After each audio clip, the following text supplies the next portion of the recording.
દિલ્હીના રેઠાલા metro station નજીક ગઈકાલે મંગળવારે મોડે સાંજે એક પ્લાસ્ટિક અને કપડાની પ્રિન્ટિંગ ફેક્ટરીમાં ભીષણ આગ લાગી હતી. આ આગમાં 4 લોકોના મોત થયા હતા.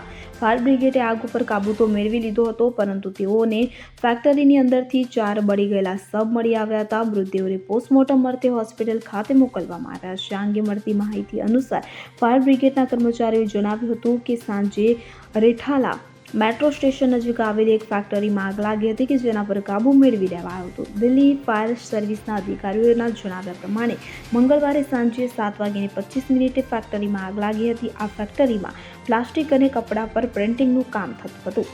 આગમાં 2 થી 3 લોકો ઘાયલ પણ થયા હતા અને આગ એટલી ભીષણ હતી કે તેના પર કાબૂ મેળવવા માટે 15 થી 16 ફાયર બ્રિગેડની ગાડીઓ તૈનાત કરવામાં આવી હતી. 3જા અને 4થા માળ પરથી 4 બળેલી હાલતમાં મૃતદેહો મળી આવ્યા હતા.